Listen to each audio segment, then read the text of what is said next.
E aí, como foi a semana de vocês? A minha semana foi super legal. Pesquisei muito essa semana para trazer algumas informações novas para vocês. Vamos lembrar um pouquinho do que a gente viu na semana passada? Você consegue lembrar da nossa aula da semana passada? Na semana passada, nós aprendemos que o continente africano é o terceiro maior continente do planeta. Ele é muito extenso. Para a gente entender um pouquinho desse legado cultural dos povos africanos aqui no Brasil, eu trouxe para vocês um pequeno vídeo onde a gente vai conhecer o Museu Afro de São Paulo, onde ele vai mostrar para a gente um pouquinho dessa cultura que se construiu aqui no Brasil e que é extremamente importante a gente conhecer para compreender muito do que a gente conhece culturalmente hoje. Então presta atenção nesse vídeo sobre o Museu Afro da cidade de São Paulo.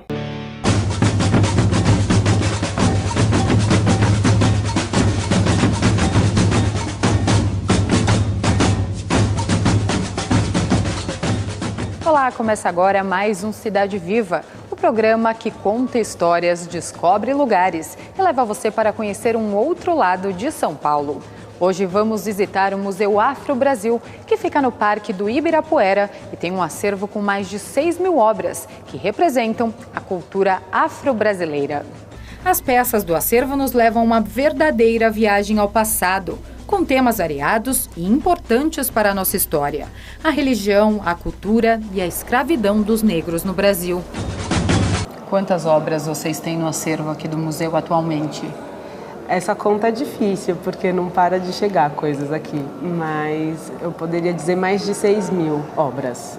O acervo é diversificado e possui pinturas, esculturas, vestimentas, objetos da cultura material de povos africanos e indígenas, ferramentas de trabalho, imagens de divindades e santidades. Os visitantes podem conferir parte deste acervo na exposição de longa duração, mas o museu também realiza exposições temporárias. O museu nos apresenta uma história que não se lê nos livros. Que a ideia do museu não é mostrar só essa parte de dor e tristeza. Conta um pouquinho. O museu ele tem uma perspectiva que tenta romper com a perspectiva oficial da história do Brasil. E muitas vezes, isso é bastante presente nos nossos livros didáticos, inclusive, quando se fala do legado africano no Brasil ou dessa contribuição, se remete muito à dor, à tristeza, que é importante que as pessoas saibam que a escravidão é um processo violento, mas é também importante que as pessoas saibam que esses africanos, a despeito de todo esse processo violento da escravidão, eles encontraram nas suas formas de resistência modos de fazer festa, de produzir arte, de resistir com uma cultura que está presente na nossa vida hoje. E por conta disso o museu mostra para as pessoas a história além da história da escravidão. Então a gente tem um retrato da escravidão aqui, vários na verdade, mas esse retrato de dor e tristeza, ele só está presente nesse espaço, porque a ideia é que as pessoas possam conhecer mais.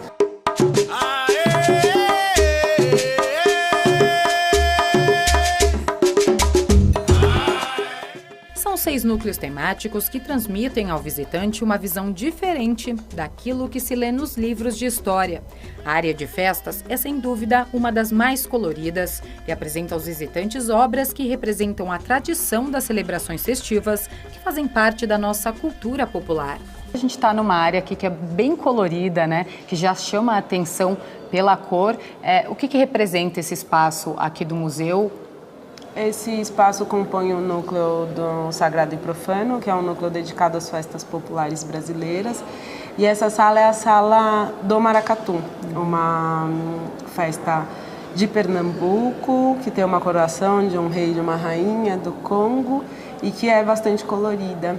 Mas além dessa sala, outros espaços também são coloridos aqui no museu e isso a gente pode atribuir a uma característica curatorial do Emanuel Araújo, que foge aos espaços, aos cubos brancos, né? Aquele espaço de parede branca com uma obra exposta. Inclusive, muitos visitantes, quando vêm aqui, se surpreendem por essa característica que é bem própria da maneira como ele faz curadoria. Você falou do maracatu, que é uma das festas. Quais são as outras festas que os visitantes vão poder conhecer aqui no museu? Tem as congadas, as folias de rei, tem as festas, os folguedos, Bumba Meu Boi, as festas de carnaval também, festas juninas.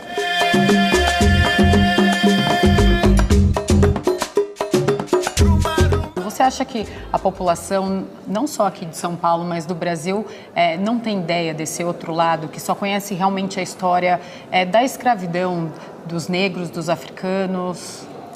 Eu diria que as pessoas sabem, mas elas não reconhecem como um legado africano. Porque várias festas do Brasil são festas com essa trajetória, e aqui no Brasil muita gente faz festa, e as pessoas que fazem festa, de alguma maneira, elas vivenciam essa experiência africana a partir de uma perspectiva positiva. Mas talvez elas não consigam reconhecer. E acho que esse espaço é um espaço de reconhecimento, portanto, desse trajeto, né, que é mais alegre, digamos assim. Nossa visita continua na parte central do museu, onde fica o núcleo de arte e religiosidade afro-brasileira. Objetos sagrados do candomblé são algumas das peças do acervo do museu.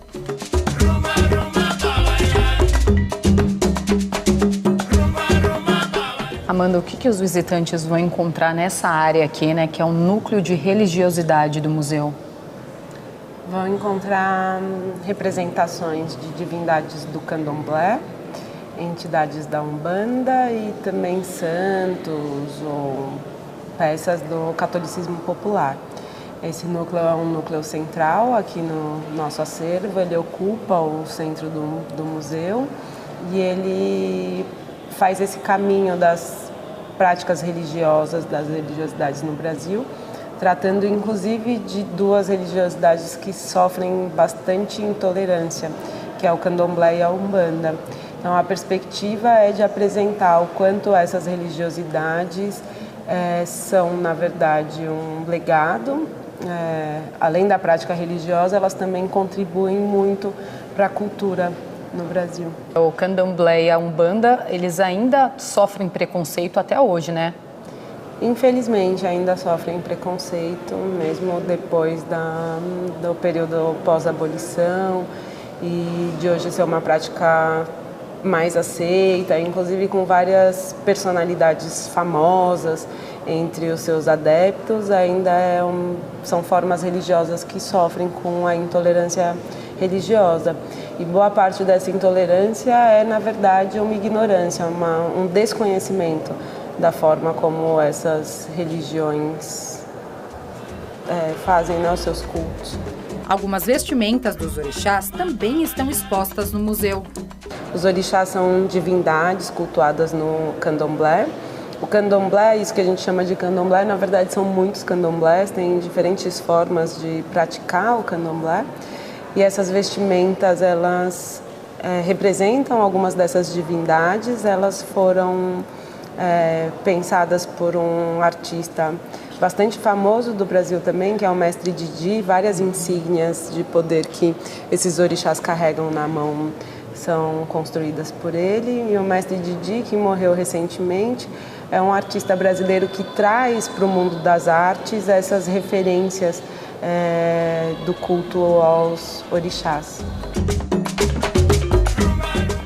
Uma coisa muito importante que esse vídeo traz para nós, além da questão da religiosidade, do sincretismo que nós já vimos em outras aulas, é pensar nesse legado cultural africano, afro-brasileiro, esquecendo um pouco daquela questão ligada à escravidão e pensar em todas as contribuições que a gente teve no campo da arte, no campo da cultura, nas festas populares brasileiras e o quanto esse povo contribuiu e ainda contribui para o desenvolvimento cultural do nosso país.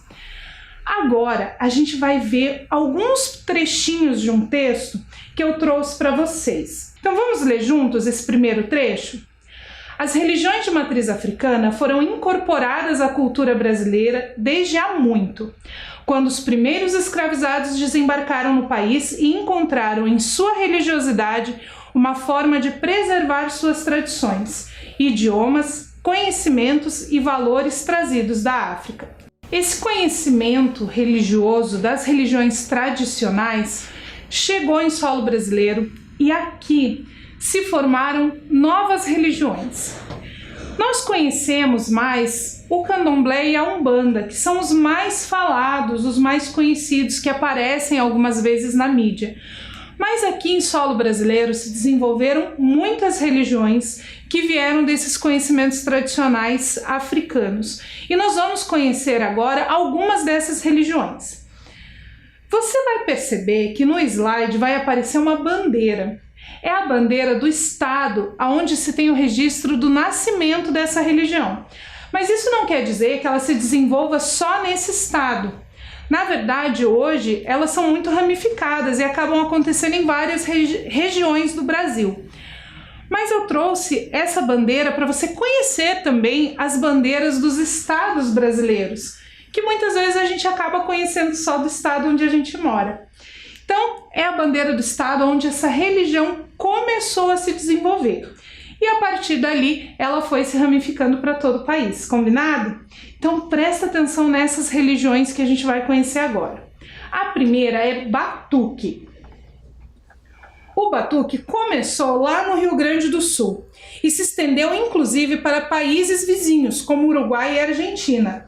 É fruto de religiões dos povos da costa da Guiné e da Nigéria, como as nações Jeje, Ijexá, Oió, Cabinda e Nagô. Então essa começou ali no Rio Grande do Sul e inclusive já chegou em países vizinhos ao Brasil. A próxima que a gente vai ver é o candomblé, que a gente falou bastante na aula passada. O candomblé, ele nasceu lá na Bahia, ele vem do calundu colonial da Bahia, onde surgem os primeiros terreiros, e com eles a organização político-social religiosa. Neste ponto, as irmandades não podem ser esquecidas. Elas têm como origem a mistura proveniente da cultura dos escravizados com o catolicismo. A mais antiga é a Irmandade da Boa Morte, que no terreiro da Casa Branca fundou os alicerces para que as demais casas de candomblé pudessem ser criadas posteriormente e se espalharem pelo Brasil. Então, dentro do candomblé baiano, a gente tem essas irmandades. A Irmandade da Boa Morte, que é uma das mais conhecidas, uma das mais importantes, ela começou há muitos anos atrás e até hoje existem pessoas que fazem parte dessa irmandade e ainda são muito importantes dentro da sociedade ali na Bahia. A próxima que a gente vai conhecer é Cabula. Cabula foi o nome dado na Bahia a uma religião surgida no final do século XIX, com caráter secreto e fundo religioso. Além do cunho hermético, ela mantinha uma forte influência da cultura afro-brasileira, sobretudo dos malês, que nós já aprendemos em outra aula, bantus com sincretismo provocado pela difusão da doutrina espírita dos últimos anos do século XIX. A cabula é classificada como candomblé de caboclo, considerada como precursora da Umbanda. Hoje ela existe ainda como forma de culto na Bahia, Espírito Santo, Minas Gerais e Rio de Janeiro. Então a cabula, segundo alguns estudos, foi a religião que também de certa forma deu origem ao que a gente conhece hoje como Umbanda. Porém, a cabula ainda existe também como religião. A próxima que a gente vai ver é culto aos Egungun. Ela é uma das mais importantes instituições. Tem por finalidade preservar e assegurar a continuidade do processo civilizatório africano no Brasil. É culto aos ancestrais masculinos, originário de Oiô, capital do Império Nagô da África, que foi implantado no Brasil no início do século XIX. O culto principal aos Egungun é praticado na ilha de Itaparica, no estado da Bahia, mas já existe também em outros estados.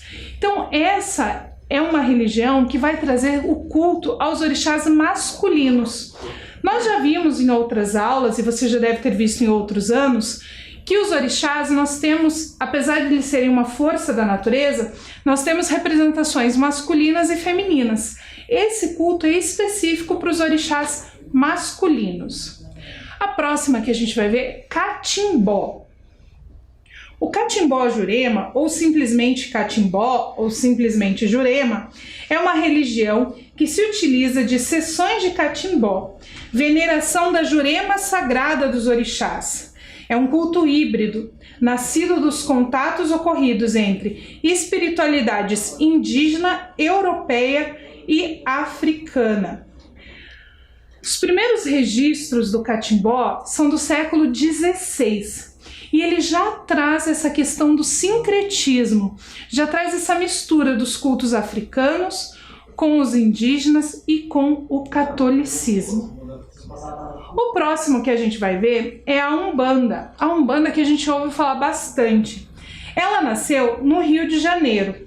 É uma religião brasileira que sincretiza vários elementos, inclusive de outras religiões, como o catolicismo, o espiritismo, religiões afro-brasileiras e a religiosidade indígena. A palavra Umbanda deriva de Umbanda, que em Quimbundo, um idioma banto, significa sacerdote ou curandeiro. Então a Umbanda é uma das mais conhecidas e uma das mais praticadas no Brasil. Daqui a pouquinho a gente vai falar mais um pouquinho sobre ela. Mas agora a gente vai ver uma outra religião que também nasceu lá no Rio de Janeiro, a Quimbanda. Ela é uma ramificação da Umbanda, desde a sua fundação pelo médium brasileiro Zélio Fernandino de Moraes. A Quimbanda, ela admitiu ter Exu como guia por ordens de seus guias. Assim como qualquer religião, dentro da Quimbanda existem várias linhas de desenvolvimento. Em geral, ela acontece na mesma casa em que ocorre a Umbanda. Normalmente elas acontecem juntas.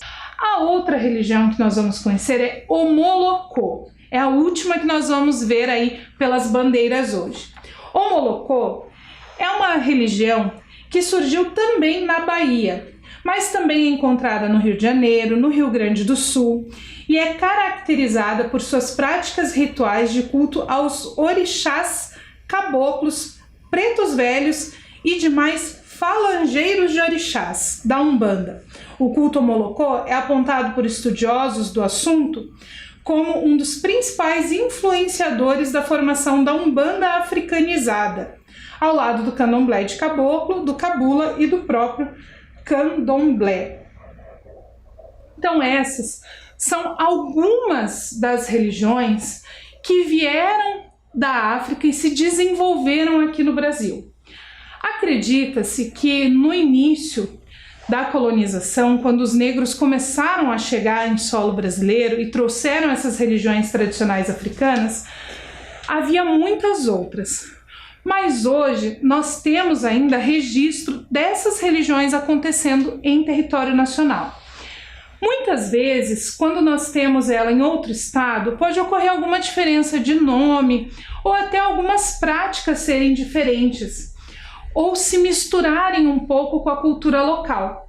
Mas isso é muito comum dentro das religiosidades, que elas também incorporem elementos da cultura local e desenvolvam então novas práticas a partir dessa cultura. Muitas informações, não é mesmo? Mas para além desse desenvolvimento espiritual, é muito importante a gente lembrar que as religiões de matriz africana contribuíram muito para a resistência da cultura afro no Brasil e para o desenvolvimento da sociedade brasileira, seja pela alimentação, pela arte, até palavras que nós usamos. Nós já aprendemos isso em outras aulas. Muito da nossa cultura vem desses povos africanos e é bem importante a gente ter consciência disso para valorizar também esses conhecimentos de matriz africana. Mas, como nós falamos, a Umbanda é uma das religiões mais conhecidas dentro da matriz africana aqui no Brasil, principalmente no estado do Paraná, é uma das que mais se fala. E quem vem contar para a gente um pouquinho mais sobre a história dessa religião é a professora Aline Lázaro, que gravou para a gente um vídeo contando um pouquinho da história da Umbanda aqui no Brasil. Então presta atenção lá nesse vídeo comigo. Olá, estudantes! Eu sou a professora Aline Lázaro e hoje nós vamos conversar um pouquinho sobre a religião chamada Umbanda. A Umbanda é uma religião que junta heranças de outras religiões para ser formada. Ela nasceu no dia 15 de novembro de 1908, no Rio de Janeiro. A primeira pessoa a falar dessa crença aqui no Brasil foi o Zélio Fernandino de Moraes, também nascido no Rio de Janeiro, na cidade de São Gonçalo. A Umbanda, ela traz heranças dos cultos de orixá do candomblé, que veio da África, heranças dos rituais indígenas e heranças do catolicismo e também do espiritismo. Cada uma dessas religiões deu a sua contribuição para que a Umbanda conseguisse ser formada. Então, no catolicismo, temos o sincretismo. O sincretismo, como assim? O que surgiu? Quando os escravos foram trazidos aqui para o Brasil, eles foram impedidos de colocar a sua cultura em vigor e também a sua religião. Então, eles foram forçados a seguir o catolicismo. Era a religião de maioria aqui no Brasil. Então, eles foram forçados a ter também essa crença. O espiritismo, então, deu a sua contribuição, a sua herança. Como assim? O Zélio Fernandino de Moraes estava dentro de um centro espírita quando recebeu, então, um guia de luz chamado Caboclo das Sete Encruzilhadas. Esse espírito de luz, essa entidade, então, passou essa mensagem para o Zélio. E foi aí que a Umbanda surgiu. Foi diante dessa mensagem que o Zélio criou a Umbanda. O candomblé e as demais crenças africanas trouxeram para a Umbanda os costumes dos cultos aos orixás. Os orixás são forças da natureza que então se manifestam através dos cultos religiosos. E foi aí que a Umbanda buscou essas raízes de cultos aos orixás para trazer para a Umbanda e, junto com todas essas heranças, formar então a religião que hoje a gente conhece. Hoje no Brasil, acredita-se que existam por volta de 432 mil umbandistas. 25 mil terreiros existem só aqui no estado do Paraná e 15 mil em Curitiba e região metropolitana e 7 mil só na capital, aqui de Curitiba. Isso são dados do Conselho Mediúnico do Brasil. Eles fazem o levantamento e todo o suporte para os terreiros de candomblé e de umbanda. Mas um assunto muito importante é que ainda existe muita intolerância religiosa com os adeptos dessas religiões. O respeito sempre tem que imperar. Nós temos uma lei de liberdade religiosa aqui no Brasil. O país é laico, então é sempre bom lembrar que o respeito é o mais importante. Como a gente sempre aprende nas nossas aulas de ensino religioso, a gente tem que respeitar o próximo, respeitar suas escolhas, suas crenças, sua fé e dar-lhes o respeito acima de qualquer coisa. Assim como a gente gosta de ser respeitado, a gente também precisa respeitar o outro. Bom, eu espero que estejam todos bem, continuem em casa, nós estamos com saudades de todos vocês e eu espero ter ajudado vocês, esclarecido algumas dúvidas e algumas curiosidades sobre a religião. Um beijo, se cuidem e axé! Agora que você já aprendeu aí sobre essas religiões, a gente vai ver um pouquinho de como elas influenciaram parte da cultura. Nós vamos conhecer agora um poeta afro-brasileiro. Esse poeta nasceu em 1900, na Feira de Santana. O nome dele é Aloísio Rezende. O Aloísio Rezende, que nasceu lá em 1900, ele era jornalista e ele também era poeta. E várias das suas poesias trazem elementos da religiosidade afro-brasileira. Nós vamos conhecer agora um pedacinho de uma dessas poesias e vamos ver como a religiosidade influenciou o texto do Aloísio Rezende. Então, acompanhe a leitura lá comigo. E o som dos atabaques, nada parcos, dentro da noite, ríspido retumba. É a decantada, a célebre macumba, nos porões vinda dos negreiros barcos. Aloísio Rezende escreveu essa poesia lá na década de 1930, mas ela só foi publicada no ano de 2000. Você conseguiu entender esse poema? Tenho certeza que tem várias palavras aí que você não conhece. E nós vamos ver agora o que essas palavras significam. Combinado? A primeira delas, atabaques. Eu tenho certeza que muitos de vocês sabem o que são atabaques, mas alguns ainda não. Os atabaques são os tambores utilizados dentro dos cultos de matriz africana.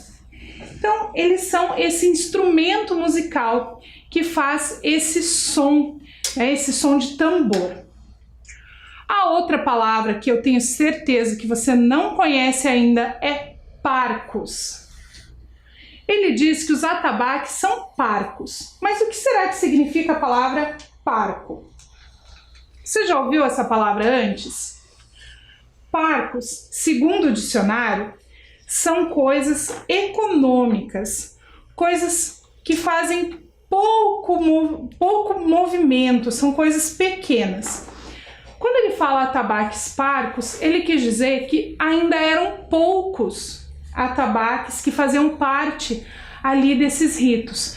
Ele escreveu isso porque quando ele escreveu lá na década de 1930, o som dos atabaques chamava muita atenção e existiam algumas leis aqui no Brasil que proibiam os cultos de matriz africana. Se eles usassem muitos atabaques para fazer barulho, provavelmente a polícia ia chegar e ia prender as pessoas que estavam fazendo parte do culto. A outra palavra, ríspido. Então ele fala que os atabaques, além de parcos, eram ríspidos. Mas o que significa a palavra ríspido? Ríspido é uma característica daquilo que não possui maciez. É áspero, grosseiro, rude. Você já ouviu o som de um atabaque? Se você já ouviu, agora que você sabe o que essa palavra significa, com certeza você entende por que ele diz que os atabaques eram ríspidos. A outra palavra que a gente vai ver é decantada. O que será que quer dizer a palavra decantada? Decantada significa purificada, engrandecida, louvada, celebrada, exaltada. Aqui ele não está mais falando do atabaque, ele está falando da macumba. Essa macumba celebrada, essa macumba louvada pelo som dos atabaques. E a outra palavra, célebre. O que será que quer dizer célebre? Ele também fala isso referente à macumba. O que será que quer dizer essa palavra? Célebre é uma palavra que quer dizer famosa, uma palavra que quer dizer fama. Então, ele traz pra gente que essa macumba já estava famosa ali na região aonde ele morava. Então, o som dos atabaques, que retumbava na noite, fazia então dessa macumba muito famosa. E a palavra macumba, que a gente já aprendeu aqui nas nossas aulas, que macumba, na verdade, é esse instrumento. Um instrumento musical feito a partir de uma árvore que também se chama macumba, mas que as pessoas usam para falar das religiões de matriz africana, para falar desses ritos, dessas oferendas. Então, o Aloysio Rezende usa aqui nessa poesia para falar também da sua religiosidade. Ele usa esse rótulo, esse nome que era mais conhecido entre a população. A outra palavra que a gente vai falar é sobre porões. Você deve saber o que é um porão, já deve ter visto isso aí, ou em alguma casa que você conhece, ou em algum filme. O porão é aquela parte subterrânea, aquela parte que fica embaixo. Normalmente é um lugar frio, um lugar úmido, um lugar que não é muito agradável. Por que ele fala disso? Porque ele fala dos porões dos negreiros. Os negreiros eram esses navios que traziam os africanos para o Brasil no período em que eles foram escravizados. Uma poesia que contribuiu muito para o desenvolvimento da literatura e que traz esses elementos da religiosidade africana, essa contribuição ao desenvolvimento da cultura brasileira. Mas agora a gente viu que em um trecho curtinho de um poema tem inúmeras palavras que a gente não conhecia. E eu tenho certeza que aqui nas nossas aulas você já ouviu muitas palavras que você não conhece. Então, a sua tarefa hoje é fazer uma lista das palavras que você já ouviu aqui nas nossas aulas ou nas aulas de ensino religioso, mas que você não conhecia o significado. Então, copia aí o enunciado da sua tarefa para você conseguir escrever a lista de palavras que você ouviu nas nossas aulas e que você não conhece o significado.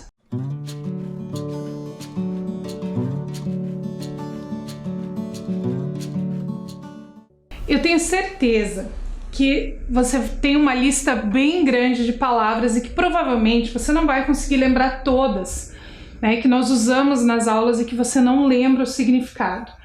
Mas o importante é você guardar essas palavras para pesquisar o significado ou para perguntar para as pessoas, porque muitas vezes os adultos que moram com a gente também sabem, ou os nossos professores sabem. Então, nós encerramos a nossa aula de hoje e na semana que vem a gente volta com mais conhecimento sobre a diversidade religiosa. Até lá!